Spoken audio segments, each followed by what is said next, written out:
Binagyuang France, binaha ang Turkey, binaha din ang Brazil at Iraq. Ano na ang nangyayari sa mundo? Alright, kamusta mga kaibigan? Welcome sa Arvin Polo TV channel. Sa video na ito, tatalakayin ni Marco ang mga hindi magandang nangyayari ngayon sa ating mundo. Kaya naman simulan na agad natin. Salamat Arvin, ngayon una nating pag-usapan ang naganap sa Turkey. Ang Turkey ay kasalukuyang kinakaharap ang malawakang extreme weather, kabilang pa ang matinding snow, matinding ulan at malupit na bagyo na nakakaapekto na sa halos lahat ng probinsya. Pati na sa mga malalaking lungsod tulad ng Istanbul, may snowfall na din. Ang State Meteorological Service sa Turkey ay naglabas na ng yellow at orange warnings para sa 72 sa 81 na probinsya ng bansa. Inaasahan ng mga eksperto na magpapatuloy ang snowfall lalo na sa mataas na puok ng bundok sa buong linggo. May 9 na katao na ang namatay dahil sa matinding bagyo at malakas na ulan ayon sa Minister ng Internal Affairs.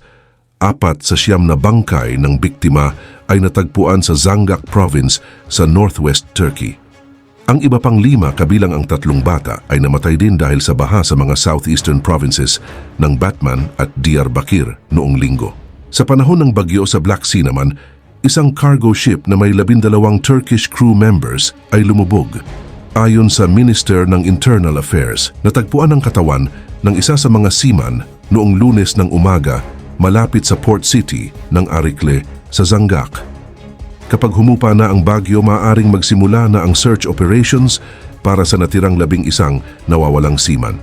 Noong linggo din, isang barko pa na may flag ng Cameroon ang lumubog sa Black Sea coast ng Turkey. Ang cargo ship ay naputol sa 2 bahagi dahil sa lakas ng alon. Pero may nakaligtas ng mga crew bago ito mangyari. At noong panahon ng bagyo, umabot sa 130 km per miles ang bilis ng hangin sa rehiyon at umabot naman ng halos 18 meters ang taas ng alon. Ganun pa man noong Lunes, sumabog naman ang isang bulkan sa Papua New Guinea, lalong-lalo na ang Ulwan Volcano sa isla ng New Britain. Ang pagputok ay naglabas ng usok na umabot sa tinatayang taas na 15,000 meters. Bilang tugon dito, aktibong ini-assess ng Japan Meteorological Agency ang potensyal na epekto at mas tumuon sila sa panganib ng tsunami na baka makarating ito sa Japanese coast. Matapos ang lindol na dulot ng pagsabog, hindi pa naglabas ang ahensya ng anumang tsunami advisories o warnings sa ngayon. Sa kabilang dako naman, isang malakas na bagyo naman ang tumama sa maraming rehiyon ng Siberia na nagdulot ng malaking pinsala. Binuksan ng malakas na hangin ang mga linya ng kuryente, sinira ang bubong, huminto ang mga tren, at bumagsak ang mga puno sa mga sasakyan. At ang Novokuznetsk naka-experience ng malubhang mga epekto kung saan nawalan sila ng kuryente, huminto ang streetcars at trolley buses at nagkaaberya din sa supply ng tubig. Ang mga nangyari sa Novokuznetsk ay itinuturing na isa sa pinakamalakas na sakuna mula pa noong 1978. May bilis ang hangin dito na umabot sa 35 miles per seconds. Sinira din nito ang malawakang mga linya ng kuryente dahilan nagdulot ng malawakang brownout. Bukod dito, na-paralyze din ang sistema ng transportasyon kasama na ang streetcars at trolley buses. At sa kasamaang palad, may nangyaring kalunos-lunos na trahedya nang tumumba ang isang puno sa isang sasakyan na nagresulta ng 2 patay at 2 pang sugatan. Inaasahan din na lilihis na ang bagyong ito patungong silangan papunta sa Yakutsk sa loob lang ng susunod na 24 oras. Ganun pa man, isang tropical storm naman sa Caribbean Sea ang nagdala ng malakas na ulan sa Dominican Republic, kung saan may hindi bababa sa 21 na katao dito ang namatay. Sinabi ng Pangulo ng Dominican Republic na ang buong gobyerno ay nagsasagawa na ng mga rescue at humanitarian aid. Ang tropical disturbance ay nagresulta sa pinakamalaking dami ng ulan na naitala sa Dominican Republic at ang ilang lugar ng National District kabilang ang capital na Santo Domingo ay hinagupit din ng napakalakas na bagyo. Ayon sa datos na ibinigay ng National Meteorological Agency, sa loob ng 24 hours na itala ang 284 mm sa Villa Alcia at 240 mm naman sa Polo Barona at dumanas din ng 221 mm ang San Jose de Oa. At sa sumunod pang 24 hours, iniulat ng weather station sa AUO Hondo Vio sa National District ang record na 431 millimeters. At ganitong dami rin ang naitala sa Santo Domingo na umabot ng 426 millimeters. At sa Peroiso naman sa probinsya ng Barona ay umabot naman din ng 394 millimeters. Iniulat ng Emergency Operations Center sa Dominican Republic na naapektuhan ng baha ang ilang lugar ng National District at ang mga probinsya ng El Ceibo, La Altagracia, San Cristobal at San Pedro de Macorís. Naapektuhan din ng masamang panahon ang kapitbahay nilang bansa ang Haiti, kung saan may 2 namatay dito dahil sa baha sa rehiyon ng Grand Anse. Sa Dominican Republic naman, inabot ng baha, malakas na ulan at pagguho ng lupa ang 5 tulay at 6 na kalsada. Kaya naman dahil dito halos 45 na komunidad ang apektado. Agad na gumanap ang mga emergency response teams sa naapektuhan na mga lugar at matagumpay nilang nai-rescue ang 2,541 na katao. At sa kabuuan, 13,220 na katao ang na-evacuate mula sa kanilang mga tahanan patungo sa ligtas na mga lugar at 75 na katao naman ang nananatili sa 3 pansamantalang shelter na ibinigay ng gobyerno. Ang pinsala sa infrastruktura ng kuryente ay nag-iwan ng libu-libong walang kuryenteng mga bahay.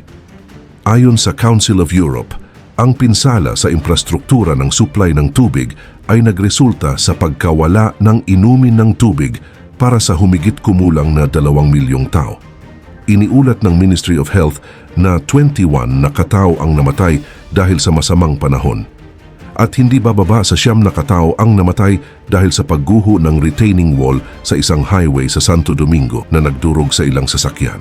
Nasira din ang 2,644 na bahay, kabilang ang 6 na gumuho at meron pang 17 na bahay ay nawasak. Sa kabilang banda, sa Iceland naman nagsimula na ang konstruksyon ng pader upang idiretso ang daloy ng lava.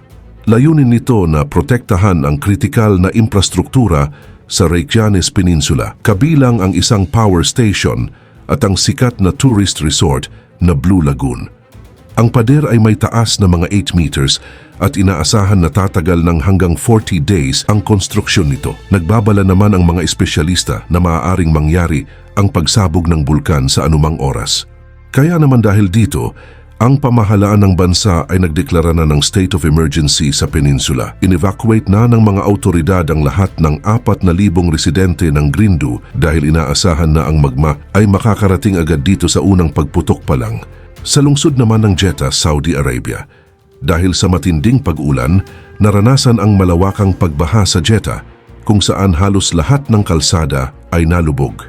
Kinailangan ding isara ang mga pribadong paaralan at universidad sa Jeddah at ang operasyon sa International Airport ay itinigil din.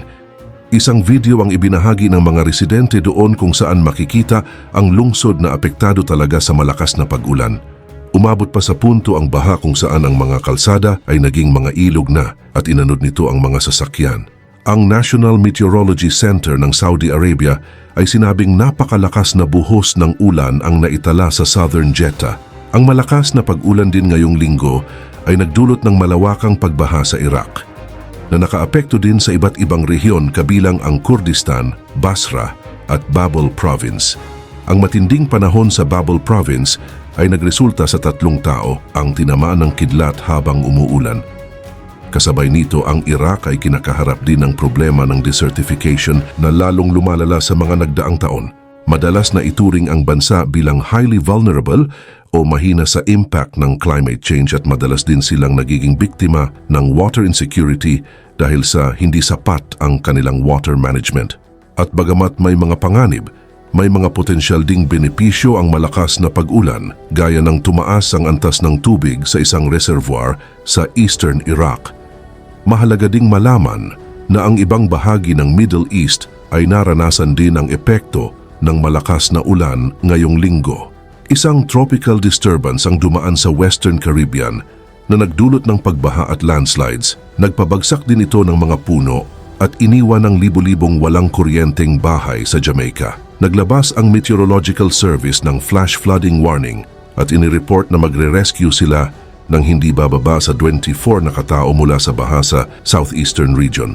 Inatasan ang mga operator ng maliit na sasakyang pandagat kasama ang mga mangingisda mula sa sea and banks na manatili sa ligtas na pantalan hanggang bumalik sa normal ang kondisyon ng hangin at karagatan. Nag-abiso din ang Office of Disaster Preparedness and Emergency Management sa publiko na iwasan ang mga baha sa mga ilog o sapa at iwasan din ang paglalakad sa kalsada dahil may paparating pa na isa pang geostorm sa Earth kung saan inaasahan ang isang G1 level ng magnetic storm mula Nobyembre 22 hanggang 26. Bagaman inaasahan ng mga siyentipiko ang paghina nito sa Nobyembre 26, mananatili pa rin ang magnetosphere sa delikadong estado sa kabila ng kasalukuyang maayos na kalagayan ng space weather. Nagbabala din ang mga eksperto na ang Earth ay nanganganib na maranasan ng isang bagong geostorm. Inaasahan ng mga astrophysicists ang 5 araw na magnetic storm na may inaasahang lakas ng G1. Karaniwang tumatagal ito ng ilang oras hanggang sa ilang araw. Ang isang magnetic storm ay nagpapakita sa pamamagitan ng mas malakas na northern lights at magnetic field ng Earth na maaaring magdulot ng problema sa mga kagamitan at sa kuryente, komunikasyon sa radyo at mga sistem ng navigasyon. Hirap ding malaman ng mga siyentipiko ang tunay na lakas ng magnetic storms dahil nga epekto ito ng kalikasan kaya siya ay unpredictable.